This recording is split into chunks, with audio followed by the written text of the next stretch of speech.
Olá pessoal, aqui é a Dani Steski. Hoje, em Fala África Voa, temos uma entrevista com Cidia Chisungu, proeminente ativista moçambicana e defensora dos direitos humanos.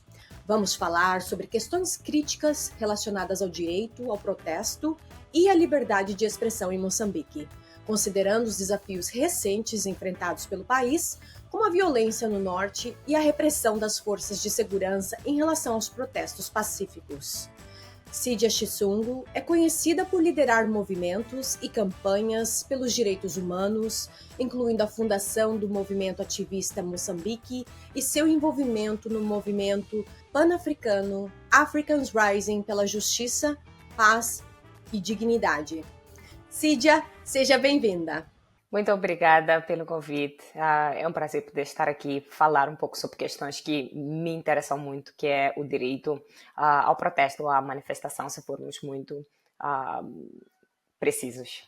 Cidia, considerando os recentes desenvolvimentos em Moçambique, incluindo a repressão das forças de segurança, os protestos pacíficos e as questões relacionadas à integridade das eleições autárquicas, como você avalia o papel crucial desempenhado pelos ativistas na promoção da liberdade de manifestação?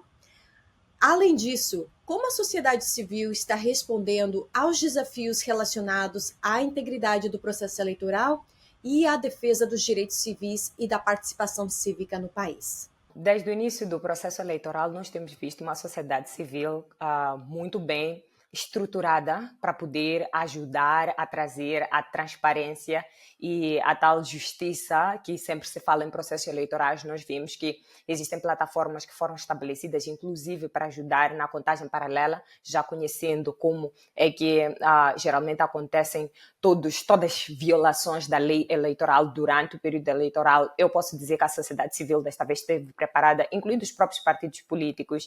E quando nós falamos sobre o papel dos ativistas, tem sido bastante crucial, bastante neutro. Neste momento, pela primeira vez na nossa história, nós vimos ativistas que despiram-se de qualquer, vamos lá assim dizer, geralmente as pessoas sempre vão tomar partido e desta vez as pessoas meteram na cabeça que não é mais sobre nenhum partido político, isto é sobre o processo democrático em Moçambique e que há uma necessidade de haver justiça. As pessoas esqueceram desta vez que, ok, se eu falar a favor de determinado partido eu posso ser conotado. Desta vez os ativistas, eles estão do lado da justiça, estão do lado da verdade. Eu acho que isso faz toda a diferença, porque nós temos que lutar para que aquelas pessoas que realmente saíram-se vitoriosas, elas tenham a possibilidade de poder governar o país, porque isso significa que estaremos a respeitar a vontade popular.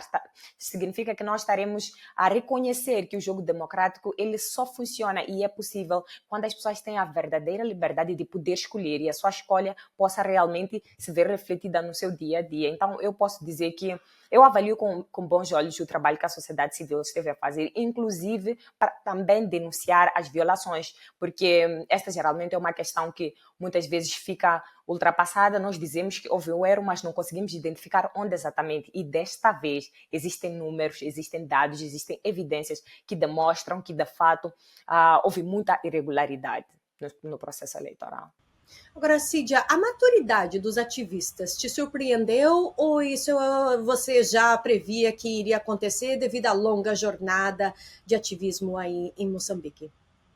Para ser honesta, não totalmente surpresa. Eu acho que tudo começou a mudar desde a morte do Azagaia, no dia 9 de março deste ano, e depois a manifestação do dia 18 de março, que marcou uma nova página. É como se fosse uma nova página na nossa história. Desde aquele dia, todos nós entendemos que já somos diferentes. Existe uma nova geração no nosso país que está disposta a fazer o que for necessário para que exista dignidade, para que os moçambicanos tenham a possibilidade de viver com um pouco de dignidade no nosso país. Então, se fosse antes do dia 18 de março, eu estaria surpresa, mas desde o dia 18 eu não estou não, especialmente por causa dos níveis de violência policial que se registraram naquele dia. As pessoas tinham muita clareza que aquele é um cenário que não queremos voltar a viver. Então, eu posso dizer que não estou surpresa desde o dia 18 de março.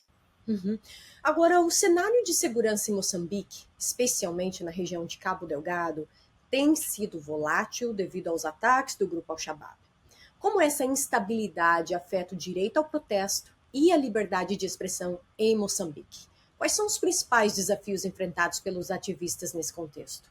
Nós podemos olhar para a situação de insegurança que está a acontecer agora na Zona Norte, mas também podemos olhar um pouquinho para a situação da Covid-19 desde 2020, que a maior parte dos governos usaram a desculpa de Covid-19 para limitar o direito à manifestação. Na província de Cabo Delgado não foi diferente, e nós vimos isso desde o dia 18 de março, que as autoridades sequer responderam favoravelmente à iniciativa de manifestação, dizendo que havia problema de segurança naquela província. Mas na mesma província, na mesma semana, alguns dias depois, simpatizantes de partidos políticos estavam a marchar sem nenhum problema. O que nos faz perceber que não é necessariamente a questão de estabilidade naquela zona, mas é a vantagem que se tira para poder limitar este direito. Na mesma província, alguns dias depois, um outro jovem foi detido por algumas horas, passou várias horas na esquadra e a polícia disse que estava a detê-lo porque ele não podia manifestar-se, porque o seu protesto poderia lhe colocar em risco. Foi mais uma situação em que nós vimos que são usadas muitas desculpas na província de Cabo Delgado, mas quando é para fazer as saudações para os partidos políticos, em particular o partido no poder, não tem nenhum problema. Ninguém evoca a questão da segurança na província de Cabo Delgado como sendo um fator para que as pessoas não possam manifestar-se. Então, eu diria que é simplesmente fruto de um aproveitamento que acontece, é o que eu poderia mencionar. E, na sua opinião, qual é a importância de uma lei de ação popular para proteger e promover o direito à manifestação em Moçambique? Como a sociedade civil está se mobilizando para avançar com essa iniciativa e superar as barreiras existentes? Em Moçambique, na nossa Constituição, no artigo 51, todo moçambicano tem o direito à manifestação pacífica nos termos da lei. Nós temos uma lei específica 9/91 de 11 de julho, que foi alterada pela Lei 7/2001, que é muito clara em como as pessoas podem efetivamente manifestar-se, mas obviamente tem algumas limitações. E uma delas, se formos quero acreditar que as pessoas que vão acompanhar isso devem se recordar que houve um episódio neste ano em que um jovem na província de Cabo Delgado foi protestar sozinho e acabou sendo detido. E as autoridades vieram logo a seguir dizer que tinham detido ele porque queriam protegê-lo. Ou seja, a nossa lei específica 9 e depois a 7, ela não faz nenhuma menção de que para protestos, por exemplo, individuais. Então a polícia dizia tem que submeter cartas, mas a mesma lei diz que para submeter uma carta a comunicar às autoridades precisa-se de 10 assinaturas. Então uma pessoa sozinha não tem o direito de protestar e quando ela protesta sozinha ela tem que ser detida para ser protegida quando o exercício tinha que ser o contrário. Então eu posso dizer que agora, neste momento, principalmente desde o dia 18 de março, existe uma conversa muito séria em relação ao direito, a forma como o direito à manifestação é encarado em Moçambique. Se nós formos olhar a própria lei, por mais bonita que ela pareça, ainda tem algumas lacunas. Por exemplo, a lei estabelece um período de dias úteis antes da realização da manifestação, mas se nós formos a ver, isto só se aplica à sociedade civil, a ativistas, defensores de direitos humanos, mas os partidos políticos, incluindo o partido no poder, vai à rua ao seu belo prazer, no dia e na hora que quer, sem ter que respeitar a lei. Ou seja, é uma lei que só funciona numa única via. Então, nós precisamos ainda continuar a fazer a pressão para que nós tenhamos uma lei que também não... Nós temos um outro aspecto bonito na nossa lei, que é a responsabilização das pessoas que impedem as manifestações de acontecer. Mas até hoje nós não conhecemos nenhum caso de alguém que já tenha sido responsabilizado por ter reprimido, por ter prevenido que uma manifestação pacífica acontecesse. Então, eu diria que ainda existe um trabalho que precisamos fazer. E já estamos aqui no final da nossa conversa, Cid, ainda tenho mais uma pergunta para você.